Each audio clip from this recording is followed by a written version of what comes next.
దర్గాలో ముస్లిం సోదరులు ప్రత్యేక ప్రార్థనలు చేసి రంజాన్ వేడుకలను ఘనంగా జరుపుకున్నారు. రంజాన్ పర్వదినాన్ని పురస్కరించుకుని ఉదయాన్నే చిన్న పెద్ద తారతమ్యం లేకుండా ముస్లిం సోదరులు మసీదుకు చేరుకుని ప్రత్యేక ప్రార్థనలు చేశారు. అనంతరం ముస్లిం సోదరులు ఒకరికొకరు ఆలింగనం చేసుకుంటూ రంజాన్ శుభాకాంక్షలు తెలుపుకున్నారు.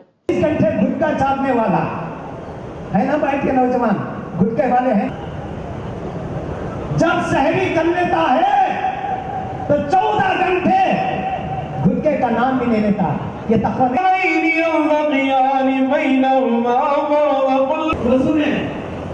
बिजी है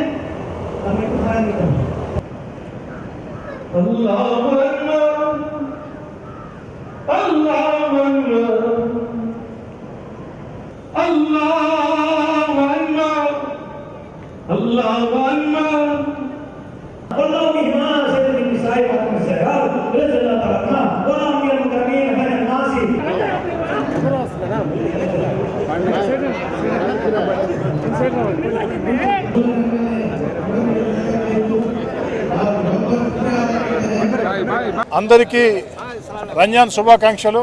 పవిత్ర రంజాన్ మాసం సందర్భంగా ప్రపంచవ్యాప్తంగా ముస్లిం సోదరులు నిష్ఠా గరిష్టలతో భక్తి శ్రద్ధలతో విశ్వాసాలతో చేసినటువంటి ప్రార్థనలు సర్వ మానవాళికి మేలు చేస్తాయని బలంగా విశ్వసిస్తూ మరోసారి అందరికీ ఈద్ ముబారక్.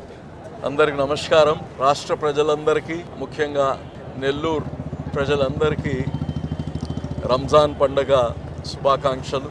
ఈ పవిత్ర మాసం 30 రోజులు ఒకరి కోసం కాదు, యావత్ ప్రపంచం కోసం, మానవులందరి కోసం, ప్రపంచ శాంతి కోసం కఠోర ఉపవాసాలుంటూ ఈ దేశంలోనే కాదు ప్రపంచ దేశాలన్నీ కానీ ఈ రంజాన్ మాసంలో ఆ భగవంతుని యొక్క కరుణ, అల్లా యొక్క కరుణ అందరిపైన ఉండాలి.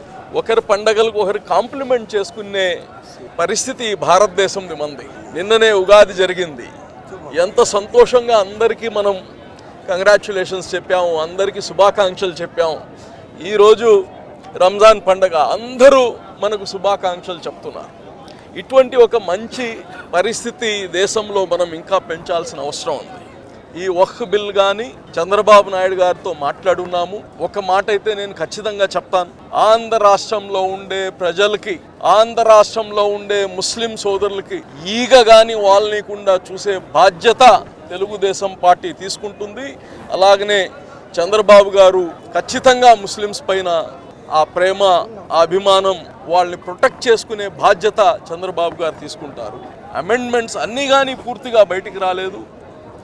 ఏమున్నా కానీ ఒక మతానికి సంబంధించిన, మనోభావాలకు సంబంధించిన ఏది కానీ తెలుగుదేశం పార్టీ కావచ్చు, చంద్రబాబు నాయుడు కావచ్చు, దీన్ని ప్రోత్సహించేది ఉండదు. మేమందరం కలిసి చంద్రబాబు నాయుడు గారిని ఇంకోసారి కానీ మాట్లాడి ఎటువంటి ఒత్తిడి తీసుకొని రావాలో కేంద్రం పైన అది ఖచ్చితంగా తీసుకొని వస్తామని కానీ తెలియజేస్తున్నాం.